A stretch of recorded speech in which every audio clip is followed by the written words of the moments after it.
बिहार के चुनाव में सबसे ज्यादा चर्चा चिराग पासवान की हो रही है, क्योंकि चिराग पासवान इस बार एनडीए से अलग चुनाव लड़ रहे हैं, लेकिन बार बार प्रधानमंत्री मोदी का नाम ले रहे हैं।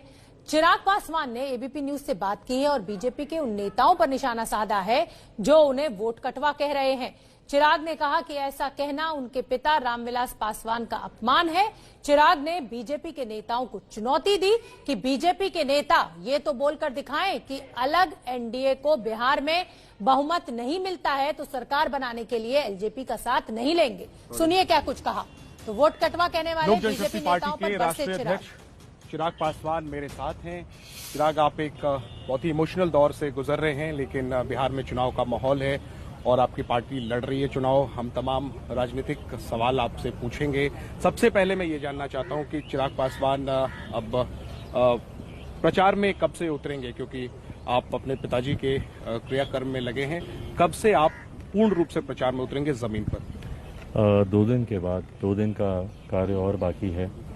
जो विधि विधान है, आज नकबाल की रस्म थी और उसके बाद कल पिताजी को उनकी अस्थियों को लेकर अपने पैतृक गांव जाऊंगा और उसके बाद परसों पगड़बंदी की एक रस्म होती है और उसके बाद 21 तारीख से पूरी तरीके से जनता के बीच में। ठीक है, अब तक जो चुनावी माहौल आप देख रहे हैं बिहार में, सब कुछ आप जानते हैं। सबसे ज्यादा दिलचस्पी आपकी पार्टी की वजह से इस चुनाव में पैदा हो गई है। कैसे देख रहे हैं इस चुनाव? देखिए, चुनाव मुझे लगता है एक ऐतिहासिक चुनाव होगा ये। मुझे लगता है आने वाले दशकों तक इस चुनाव को कहीं ना कहीं पैरामीटर माना जाएगा, मापदंड के तौर पर उदाहरण इस चुनाव का दिया जाएगा। बट हाँ, चुनाव रोचक जरूर है, पर इसके परिणाम को लेकर मैं बहुत क्लियर हूँ। मौजूदा मुख्यमंत्री पुनः 10 नवंबर के बाद प्रदेश के मुख्यमंत्री नहीं रहेंगे, इसमें मुझे कहीं कोई दो राय नहीं है। और 10 नवंबर के बाद भाजपा के नेतृत्व में सही मायनों में एक डबल इंजन सरकार, जहां केंद्र में भाजपा के नेतृत्व में सरकार है, वैसे ही प्रदेश में भाजपा के नेतृत्व में भाजपा लोजपा सरकार बनेगी। इस बात पे भी मेरा पूरा विश्वास है। लेकिन चिराग, मैं इसी बात पर तो आना चाह रहा था। आप कह रहे हैं ये बात, लेकिन बीजेपी तो बार बार कह रही है कि नीतीश कुमार ही हमारे मुख्यमंत्री पद के दावेदार हैं और गठबंधन इंटैक्ट है, नीतीश चेहरा है और नीतीश ही चेहरा रहेंगे। फिर जो आप बात कह रहे हैं वो बहुत अजीब सी लगती है। भाई, संख्या भी आनी चाहिए ना, मुख्यमंत्री बनने के लिए संख्या आनी चाहिए। और आप सब क्षेत्र में घूम रहे हैं, दिल पे हाथ रख के बताइए, मुझे क्या आक्रोश नहीं है जनता के प्रति? मौजूदा मुख्यमंत्री को लेकर क्या नाराजगी नहीं है?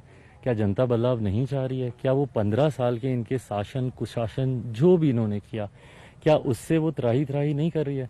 तो जब इनके पास संख्या ही नहीं आएगी तो कैसे मुख्यमंत्री बनेंगे? और अगर संख्या कम आती है, मैंने सुना सुशील मोदी जी का वो बयान जिसमें निरंतरता में उन्होंने कई बार रिपीट किया। मुख्यमंत्री ने कहा भी कि भाई और क्लियर कर दीजिए, उसके बाद भी उन्होंने क्लियर किया कि संख्या कितनी भी हो मुख्यमंत्री यही होंगे, संख्या कितनी भी हो। पर संख्या इतनी भी कम नहीं हो सकती ना कि अगर आपका खाता ही ना खुले या आप दहाई का आंकड़ा ही अगर आप पार ना कर पाए। जेडीयू के लिए कह रहे हैं कि दहाई का आंकड़ा भी जेडीयू पार नहीं कर पाएगी। बिल्कुल, मैं पूरे विश्वास के साथ कह रहा हूँ। जो बात चिराग पासवान कह रहे हैं या समझ रहे हैं कि आक्रोश नीतीश कुमार को लेकर के मुख्यमंत्री नहीं बनेंगे, ये बात बीजेपी क्यों नहीं समझ रही? बीजेपी के नेता क्यों नहीं समझ रहे? मैं समझ रहा हूँ एक चीज, क्योंकि मुझे अभी लंबा राजनीतिक भविष्य है मेरा।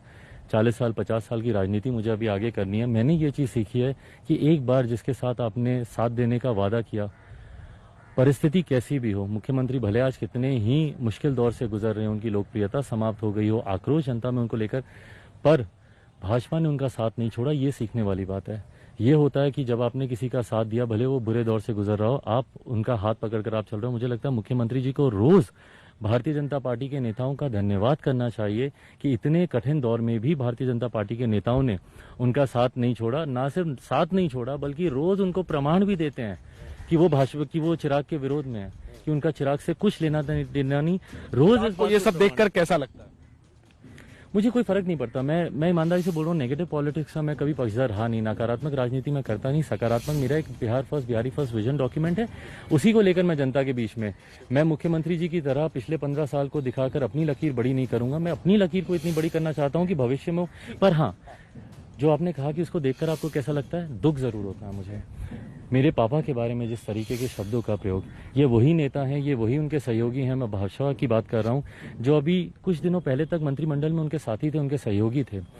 किसी को संतुष्ट करने के लिए, और आप कीजिए संतुष्ट, मेरी तरफ से पूरी स्वतंत्रता, आप गठबंधन धर्म निभाइए, धर्म संकट में मत पड़िए। चिराग पासवान को जितना कुछ बोलना है आप बोलिए, पर कम से कम शब्दों का चयन ठीक कीजिए। की बात आप कह रहे हैं? नहीं, मैं तमाम नेताओं की जो वोट कटवा का इस्तेमाल कर रहे हैं शब्द का, ये आप उस नेता की पार्टी के लिए कह रहे हैं जो अभी कुछ दिनों पहले तक आपके सहयोगी थे। अभी कुछ दिन भी नहीं बीते, वो यादें ताज़ा हैं। रिफ्रेश करेंगे तो ट्वीट के पेजेस में वो फ्रंट पेज पे आपको वो ट्वीट्स दिखेंगे जो उन्होंने टैग किए हैं मुझे या पापा को, जिसमें पापा के बारे में इतनी अच्छी बातें कह रहे हैं। और आज उन्हीं की बनाई पार्टी को बीजेपी नेताओं ने जो एलजेपी को वोट कटवा कहा, वो रामविलास पासवान जी का अपमान है। बिल्कुल अपमान है। खुश तो नहीं होंगे ना पापा ये सुन के। देखिए, पार्टी के लिए हर कोई इमोशनल होता है, मैं तो बहुत इमोशनल हूँ। पापा ने हमेशा बताया कि पार्टी आपकी माँ की तरह होती है, और कोई अगर आपकी माँ को अगर इस तरीके से बोले, आपको दुख होगा।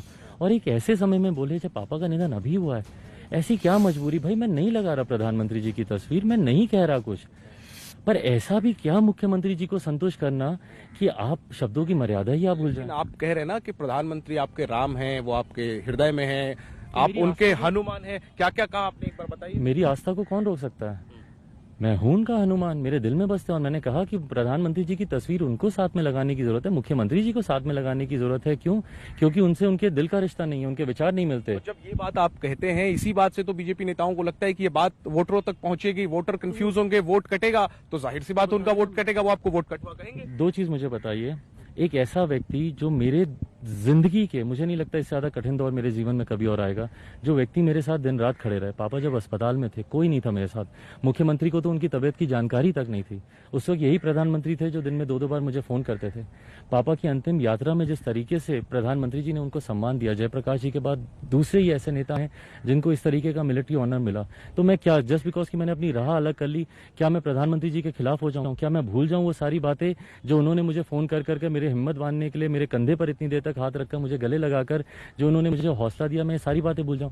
और क्या चाहते हैं भारतीय जनता पार्टी के नेता कि मुख्यमंत्री जी का दबाव इतना है कि मैं हमारे प्रधानमंत्री की आलोचना करने लग जाऊं? मैं तो चाहता हूं कि भैया विपक्ष के लोग भी मेरे प्रधानमंत्री की तारीफ करें, और यहाँ पे ये लोग चाहते हैं कि मैं अपने ही प्रधानमंत्री की बुराई करूं।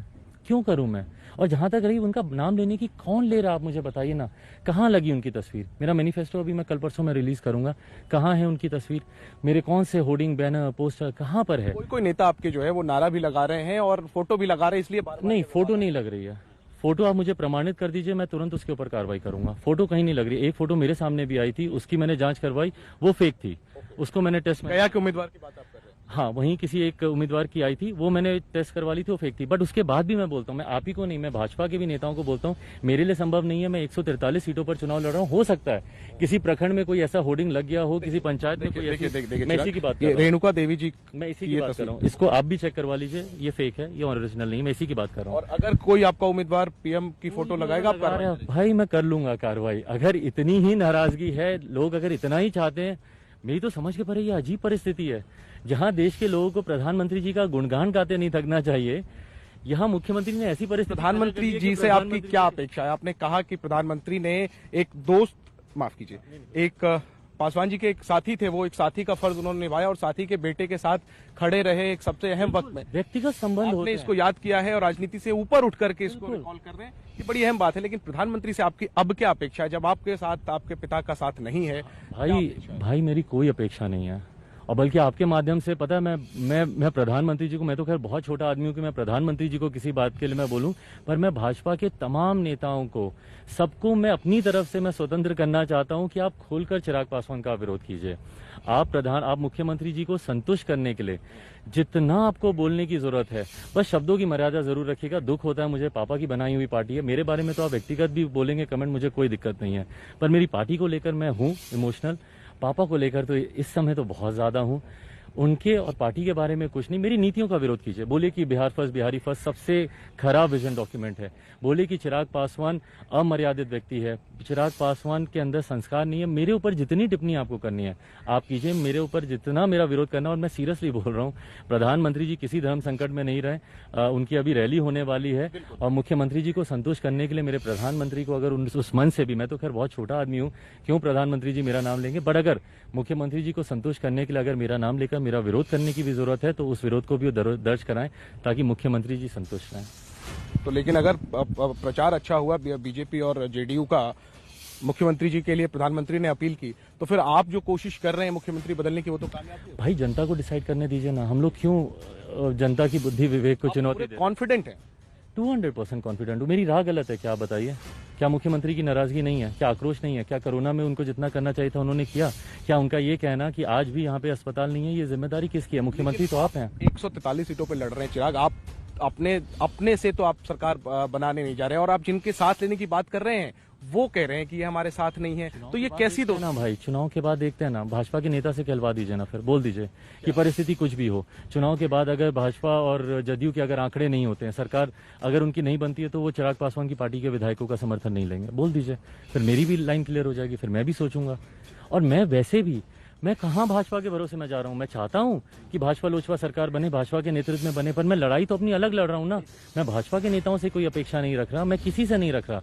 मैं रणभूमि में, और पापा बोलते हैं इस बात को कि शेर का बच्चा होगा तो अकेला जंगल चीर कर आएगा, गीदड़ होगा तो वहीं पे मारा जाएगा। शेर का बच्चा हूँ, जंगल चीरने निकला हूँ, चीर के ही आऊंगा। एक आखिरी में 2-3 सवाल और चिराग, ये बताइए कि आप कुछ बीजेपी उम्मीदवारों का समर्थन कर रहे हैं खुलकर, जैसे जमुई श्रेयसी सिंह है, आपने ट्वीट किया। मैं कुछ का नहीं, मैं सबका कर रहा हूँ, सारे बीजेपी उम्मीदवार सारे, और एक एक करके मैं कुछ के खिलाफ आप लड़ भी रहे हैं। हाँ, सिर्फ 5 ऐसी सीटें हैं, उन 5 सीटों को छोड़कर, और वो 5 सीटें ऐसी हैं जहाँ पे मेरी मजबूरी थी। मेरे पार्टी के वरिष्ठ नेता, पुराने साथी तैयारी कर रखी है उन्होंने, उनको लड़ाना मेरी मजबूरी थी। 2 तो मेरे सिटिंग ही हैं, गोविंदगंज से हम राजू तिवारी जी हों या लालगंज से राजकुमार शाह जी हों, तो वहाँ पे मेरी मजबूरी जरूर थी। वहाँ पर छोड़कर हर एक भारतीय जनता पार्टी के प्रत्याशियों को जिताने में लोक जनशक्ति पार्टी का हर एक कार्यकर्ता एड़ी चोटी का जोर लगा। केवल श्रेयसी सिंह नहीं, सभी उम्मीदवार। श्रेयसी तो मेरी छोटी बहन है, उनसे तो मेरे पारिवारिक व्यक्तिगत संबंध बहुत अच्छे हैं, इसलिए पहला ट्वीट मैंने उन्हीं के नाम से किया। बट इसके बाद आप निरंतरता में रोज ट्वीट देखेंगे जो भारतीय जनता पार्टी के प्रत्याशियों के समर्थन में। अब क्या समर्थन भी नहीं दूं क्या? इस पर भी नाराजगी होगी? हाँ, मेरे समर्थन से भी ऐतराज होगा।